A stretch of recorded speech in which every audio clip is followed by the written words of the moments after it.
Tetap lakukan strategi tindakan tangkap tangan terhadap para pelaku korupsi sepanjang kemudian ada laporan masyarakat yang masuk dan diterima oleh KPK.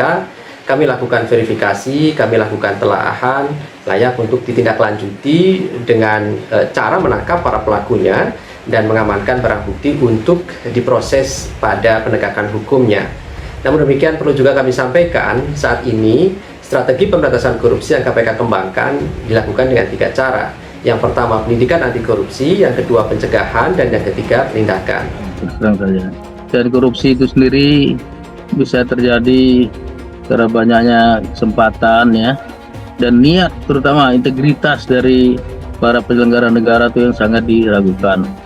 Kalau kita lihat korupsi itu pun sangat meluas, dari Sabang sampai Merauke, dari daerah sampai kantor pusat, di kalangan penegak hukum ya, Hakim Agung, di kalangan politisi, di kalangan dunia pendidikan, itu sangat luas. Bahkan kalau kita lihat corruption perception index Indonesia dibanding dengan negara tetangga. Cuman problemnya adalah bagaimana kita mendefinisikan kecil ini. Bagaimana kita mendefinisikan kecil? Apakah seorang katakanlah karena dia pegawai negeri yang gajinya 3 juta, kemudian diinginkan untuk korupsi misalnya. Tetapi itu kan otaknya sudah rusak. Nah, oleh karena itu saya kira ini harus kita ingatkan ini. Pengamat, OTT berturut-turut bisa jadi untuk alihkan publik dari isu kinerja KPK yang terpuruk karena Firly dan kawan-kawan.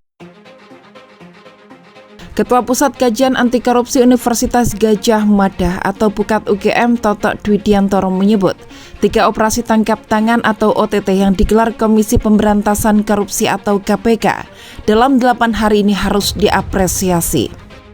Kendati demikian, Totok memandang tindakan tersebut secara tidak langsung bisa menjadi upaya mengalihkan publik dari dugaan keterlibatan Ketua KPK Firly Bahuri dalam kebocoran informasi penyelidikan korupsi di Kementerian Energi dan Sumber Daya Mineral atau ESDM. Tentu OTT yang dilakukan di berbagai daerah oleh staf KPK harus tetap diapresiasi, kata Totok saat dihubungi Kompas.com, Senin 17 April. Ini secara tidak langsung bisa juga semacam eskapisme atau pelarian untuk mengalihkan perhatian publik terhadap kinerja KPK yang lain yang semakin terpuruk karena ulah pimpinannya, Firly dan kawan-kawan, kata dia. Menurut Toto, saat ini publik sulit meletakkan harapan kepada KPK bahwa mereka akan menyikapi kebocoran informasi penyelidikan di Kementerian ESDM yang diduga melibatkan Firly. Di sisi lain, Dewan Pengawas atau Dewas KPK juga tidak bisa diandalkan, sebab selain dibentuk secara memadai melalui Undang-Undang Nomor 19 Tahun 2019 tentang KPK, lembaga tersebut juga dinilai tidak sensitif dan pasif. Hal ini terlihat dari pelanggaran etik yang dilakukan Firly hingga berkali-kali dan tidak adanya sanksi terhadap Wakil Ketua KPK Lili Pintauli Siregar yang mengundurkan diri.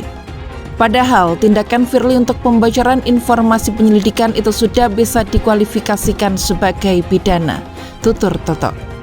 Adapun 3 OTT tersebut yakni tangkap tangan Bupati Kepulauan Meranti Riau Muhammad Adil pada 6 April terkait dugaan suap travel umroh hingga pegawai Badan Pemeriksa Keuangan atau BPK setempat.